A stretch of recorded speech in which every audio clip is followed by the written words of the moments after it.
ತಗ್ಗಿಸುವಂತಹ ಕೆಲಸ. ಅಂಬೇಡ್ಕರ್ ಅವರ ಬಗ್ಗೆ ಚರ್ಚೆ ಆಗ್ತಾ ಇತ್ತು. ಅಂಬೇಡ್ಕರ್ ಅವರು ಕಂಡದ್ದು ಸಂವಿಧಾನದಿಂದ ಶಕ್ತಿಯನ್ನ ಪಡೆದಂತಹ ಪ್ರಜಾಪ್ರಭುತ್ವ. ಆ ಪ್ರಜಾಪ್ರಭುತ್ವದ ಹೆಗ್ಗುರುತಾದ ಸುವರ್ಣಸೌಧ. ಅಂಬೇಡ್ಕರ್ ಅವರ ಹೆಸರು ಹೇಳಲಿಕ್ಕೂ ಕೂಡ ಯೋಗ್ಯತೆಯನ್ನು ಕಳೆದುಕೊಳ್ಳುವ ರೀತಿಯಲ್ಲಿ ವರ್ತಿಸಿದ್ರು ನಮ್ಮ ಜನಪ್ರತಿನಿಧಿಗಳು. ಕೇವಲ CT ರವಿ ಅವರೊಬ್ಬರು ಮಾತ್ರ ತಪ್ಪು ಮಾಡಿದ್ರೆ, ತಪ್ಪು ಮಾಡಿದ್ದಾರೆ ಅನ್ನೋ ಆರೋಪ ಇದೆ.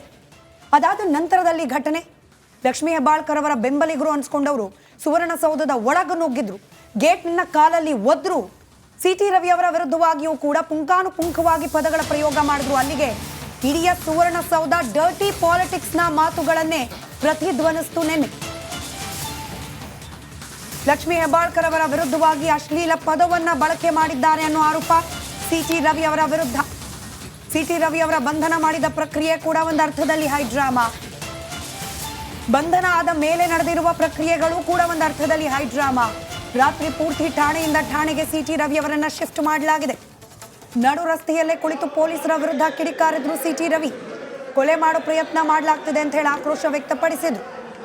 ನಿನ್ನೆ ಮಧ್ಯಾಹ್ನ ಪರಿಷತ್ನಿಂದ ಪ್ರಾರಂಭವಾದ ಈ ಡರ್ಟಿ ಪಾಲಿಟಿಕ್ಸ್ ಈ ಕ್ಷಣದವರೆಗೂ ಕೂಡ ಮುಂದುವರೆದಿದೆ. ಯಾವ ಪಕ್ಷದವರು ಕೂಡ, BJPಯವರಾಗ್ಲಿ ಕಾಂಗ್ರೆಸ್ನವರಾಗ್ಲಿ, ನಿನ್ನೆಯಾದ ಘಟನೆಯನ್ನ ಸಮರ್ಥನೆ ಮಾಡ್ಕೊಳ್ಬಾರ್ದು. ನೈತಿಕತೆ ಅನ್ನೋದಿದ್ರೆ CT ರವಿ ಅವರು ಹೇಳಿದ್ರೋ ಇಲ್ಲೋ ಅದು ಪ್ರೂವ್ ಆಗೋವರೆಗೂ BJPಯವರು ಸಮರ್ಥನೆ ಮಾಡ್ಕೊಳ್ಬಾರ್ದು. ಲಕ್ಷ್ಮೀ ಹೆಬ್ಬಾಳ್ಕರ್ ಅವರ ಪಟಾಲಂ ಅಂತ ಕರೆಸ್ಕೊಂಡ ಕೆಲ ಪುಡಿ ರೌಡಿಗಳು ಸುವರ್ಣಸೌಧದ ಒಳಗೆ ನುಗ್ಗಿ ದಾಂಧಲೆಯನ್ನ ಸೃಷ್ಟಿ ಮಾಡಿದ್ರು. ಅದನ್ನ ಕಾಂಗ್ರೆಸ್ನವರು ಕೂಡ ಸಮರ್ಥನೆ ಮಾಡ್ಕೊಳ್ಬಾರ್ದು. ನೈತಿಕತೆ ಅನ್ನೋದು ನಿಜವಾಗ್ಲೂ ರಾಜಕೀಯ ವ್ಯವಸ್ಥೆಯಲ್ಲಿ ಉಳಿದಿದೆ.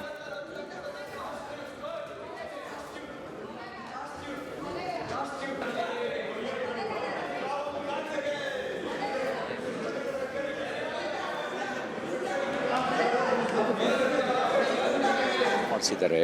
ಬೆಳಗಾವಿ, ಧಾರವಾಡ ಮತ್ತು ಬಾಗಲಕೋಟೆ ಜಿಲ್ಲೆ. ನಾನು ಅದಕ್ಕೆ ಈಗಾಗಲೇ ನಾನು ಈಗೇನು ಮಾತಾಡೋದಿಲ್ಲ, ಆಮೇಲೆ ನಾನು ಮಾತಾಡ್ತೀನಿ. ಸರ್ ಈ ರೀತಿ ಇದು ತಾನಾಸಾಯಿ ಸರ್ಕಾರದಲ್ಲಿ ಮಾತ್ರ ಸಾಧ್ಯ. ಸರ್ವಾಧಿಕಾರಿ ಸರ್ಕಾರದಲ್ಲಿ ಹೆಚ್ಚಿಗೆ ದಿನ ನಡೆಯೋದಿಲ್ಲ. ಎಲ್ಲದಕ್ಕೂ ಲೆಕ್ಕ ಚುಕ್ತಾ ಆಗೇ ಆಗುತ್ತೆ. ಲೆಕ್ಕ ಚುಕ್ತಾ ಆಗೇ ಆಗುತ್ತೆ. ಇಲ್ಲ, ನನಗೆ ಯಾವ ಕಾರಣಕ್ಕೆ ಕಸ್ಟಡಿಗೆ ತೊಗೊಂಡಿದ್ದೀವಿ ಅನ್ನೋದನ್ನು ಹೇಳಿಲ್ಲ, FIRನೂ ಕೊಟ್ಟಿಲ್ಲ, ಮತ್ತು ಜನಪ್ರತಿನಿಧಿನ ಹೆಂಗೆ ನಡೆಸ್ಕೋಬೇಕು ಅನ್ನೋ ಆ ರೀತಿ ನಡೆಸ್ಕೊಂಡಿಲ್ಲ.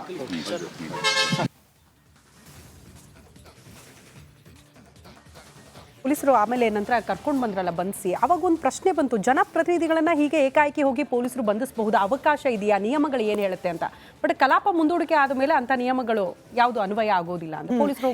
ಇವತ್ತು ಪತ್ರಿಕೆ ಒಂದರಲ್ಲಿ ಓದ್ತಾ ಇದ್ದೆ ಶ್ರುತಿ, ನೋಡಿ ಹಿಂದೆ ಶಂಕರ್ ಬಿದ್ರಿ ಅವರು, ಹೌದು ಶಂಕರ್ ಬಿದ್ರಿ ಅವರು ವಿಧಾನಸಭೆಯ ಒಳಗೆ ಬಂದದ್ದಕ್ಕೇನೆ, ಆ ಗೇಟ್ ಹತ್ರ ಬಂದದ್ದಕ್ಕೇನೆ ಸಿದ್ದರಾಮಯ್ಯನವರು ಅದನ್ನ ಬಲವಾಗಿ ಖಂಡಿಸಿದ್ರು ಅನ್ನೋದೊಂದು ಘಟನೆಯನ್ನು ನೆನಪು ಮಾಡಿದ್ರು. ಹೌದು, ನಿನ್ನೆ ಪೊಲೀಸ್ ಕಮಿಷನರ್ ಬಂದ್ರು ಸುವರ್ಣಸೌಧದ ಒಳಗೆ, ಪೊಲೀಸರು ಸುವರ್ಣಸೌಧದ ಆವರಣಕ್ಕೆ ಹೋಗಿ ಬಂಧಿಸಿದ್ರು. ಸಿದ್ದರಾಮಯ್ಯನವರು ಇದನ್ನ ಖಂಡಿಸ್ತಾರಾ? ಇದು ಪ್ರಶ್ನೆ ಇರೋದು ನಮಗೆ, ಪ್ರಶ್ನೆ. ಇದರ ಜೊತೆಗೆ ಈಗ CT ರವಿ ಅವ್ರ ಮೇಲೆ ಬಂದಿರೋದು ಗಂಭೀರ ಆರೋಪ. ಈ ವಾದ ಇದೆಯಲ್ಲ ಶ್ರುತಿ, ಮಹಿಳೆಯ ಘನತೆ, ನನಗೆ ಗೊತ್ತಿಲ್ಲ ಪರ್ಸನಲಿ, ಘನತೆ ಅನ್ನೋದಿದೆಯಲ್ಲ ಅದು ಮಹಿಳೆ ಆದ್ರೂ ಓಕೆ, ಪುರುಷ ಆದ್ರೂ ಕೂಡ ಸಮಾನವಾದದ್ದು. ಹೌದು, ಮಹಿಳೆಯನ್ನ ಅಸಭ್ಯವಾಗಿ ಅಶ್ಲೀಲವಾಗಿ ಪುರುಷ ಬೈದ್ರೆ ಅದು ಮರ್ಯಾದೆ ಹೋಗುತ್ತೆ ಅನ್ನೋದಾದ್ರೆ, ಒಬ್ಬ ಪುರುಷನನ್ನ ಮಹಿಳೆಯೋ ಮತ್ಯಾರೋ ಬೈದ್ರು ಕೂಡ ಅವ್ರ ಘನತೆಗೂ ಚ್ಯುತಿ ಆದಂತೇನೆ. ಹೌದು, ಘನತೆ ಅನ್ನೋ ವಿಚಾರ ಮಹಿಳೆ ಪುರುಷ ಇಬ್ಬರಿಗೂ ಕೂಡ ಸಮಾನವಾಗಿ ಅಪ್ಲೈ ಆಗುವಂಥದ್ದು.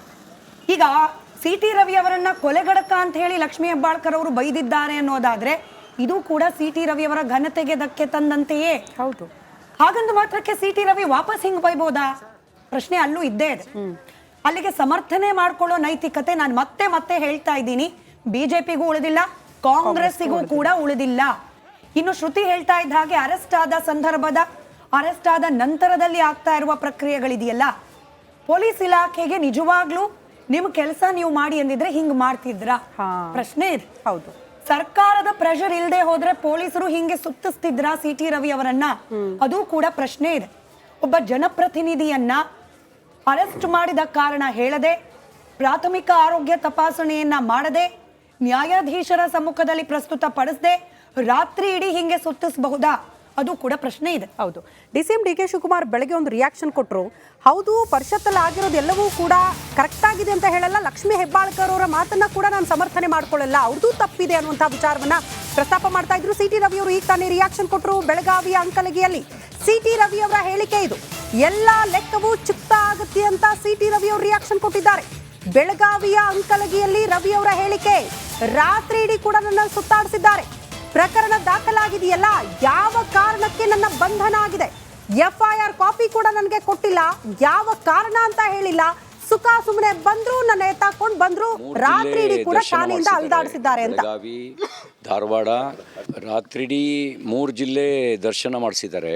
ಬೆಳಗಾವಿ, ಧಾರವಾಡ ಮತ್ತು ಬಾಗಲಕೋಟೆ ಜಿಲ್ಲೆ. ನಾನು ಅದಕ್ಕೆ ಈಗಾಗಲೇ ನಾನು ಈಗೇನು ಮಾತಾಡೋದಿಲ್ಲ, ಆಮೇಲೆ ನಾನು ಮಾತಾಡ್ತೀನಿ. ಯಾಕೆ ಸರ್ ಈ ರೀತಿ? ಇದು ತಾನಾಸಾಯಿ ಸರ್ಕಾರದಲ್ಲಿ ಮಾತ್ರ ಸಾಧ್ಯ. ಸರ್ವಾಧಿಕಾರಿ ಸರ್ಕಾರದಲ್ಲಿ ಹೆಚ್ಚಿಗೆ ದಿನ ನಡೆಯೋದಿಲ್ಲ. ಎಲ್ಲದಕ್ಕೂ ಲೆಕ್ಕ ಚುಕ್ತ ಆಗೇ ಆಗುತ್ತೆ. ಲೆಕ್ಕ ಚುಕ್ತ ಆಗೇ ಆಗುತ್ತೆ. ಇಲ್ಲ, ನನಗೆ ಯಾವ ಕಾರಣಕ್ಕೆ ಕಸ್ಟಡಿಗೆ ತೊಗೊಂಡಿದ್ದೀವಿ ಅನ್ನೋದನ್ನು ಹೇಳಿಲ್ಲ, FIRನೂ ಕೊಟ್ಟಿಲ್ಲ, ಮತ್ತು ಜನಪ್ರತಿನಿಧಿನ ಹೆಂಗೆ ನಡೆಸ್ಕೋಬೇಕು ಅನ್ನೋ ಆ ರೀತಿ ನಡೆಸ್ಕೊಂಡಿಲ್ಲ. ರಾತ್ರಿಡೀ 3 ಜಿಲ್ಲೆ ದರ್ಶನ ಮಾಡಿಸಿದ್ದಾರೆ. ಬೆಳಗಾವಿ, ಧಾರವಾಡ ಮತ್ತು ಬಾಗಲಕೋಟೆ ಜಿಲ್ಲೆ. ನಾನು ಅದಕ್ಕೆ ಈಗಾಗಲೇ ನಾನು ಈಗೇನು ಮಾತಾಡೋದಿಲ್ಲ, ಆಮೇಲೆ ನಾನು ಮಾತಾಡ್ತೀನಿ. ಯಾಕೆ ಸರ್ ಈ ರೀತಿ? ಇದು ತಾನಾಸಾಯಿ ಸರ್ಕಾರದಲ್ಲಿ ಮಾತ್ರ ಸಾಧ್ಯ. ಸರ್ವಾಧಿಕಾರಿ ಸರ್ಕಾರದಲ್ಲಿ ಹೆಚ್ಚಿಗೆ ದಿನ ನಡೆಯೋದಿಲ್ಲ. ಎಲ್ಲದಕ್ಕೂ ಲೆಕ್ಕ ಚುಕ್ತ ಆಗೇ ಆಗುತ್ತೆ. ಲೆಕ್ಕ ಚುಕ್ತ ಆಗೇ ಆಗುತ್ತೆ. ಇಲ್ಲ, ನನಗೆ ಯಾವ ಕಾರಣಕ್ಕೆ ಕಸ್ಟಡಿಗೆ ತಗೊಂಡು.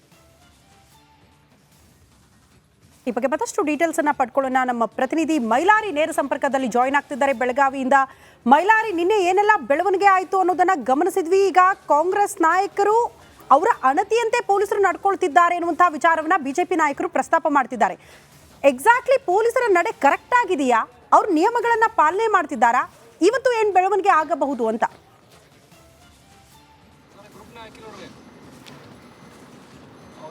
ಖಂಡಿತ ಶ್ರುತಿ, ಏನು ಲಕ್ಷ್ಮೀ ಹೆಬ್ಬಾಳ್ಕರ್ ಬಗ್ಗೆ CT ರವಿ ಏನು ಅಶ್ಲೀಲವಾಗಿ ಹೇಳಿಕೆಯನ್ನು ಕೊಟ್ಟಿದ್ದಾರೆ ಅನ್ನೋ ನಿಟ್ಟಿನಲ್ಲಿ ಅವರನ್ನು ಈಗಾಗಲೇ ಬಂಧನ ಮಾಡಲಾಗಿತ್ತು. ಜೊತೆಗೆ ಇಡೀ ರಾತ್ರಿ ಕೂಡ ಅವರನ್ನು ಏನು ಸುತ್ತಾಡಿಸಲಾಗಿತ್ತು. ಆದರೆ ಈ ಒಂದು ನಡೆಯಿಂದ ಏನು BJP ನಾಯಕರು ಸಾಕಷ್ಟು ಆಕ್ರೋಶವನ್ನು ವ್ಯಕ್ತಪಡಿಸಿದ್ದಾರೆ. ಕೋರ್ಟ್ಗೆ ಹಾಜರುಪಡಿಸೋದನ್ನು ಬಿಟ್ಟು ಇಡೀ ರಾತ್ರಿ ಯಾಕೆ ಇವರು ಈ ರೀತಿ ಓಡಾಡ್ತಿದ್ದಾರೆ ಅನ್ನೋ ಒಂದು ಪ್ರಶ್ನೆ ಕೂಡ ಇರುವಂಥದ್ದು.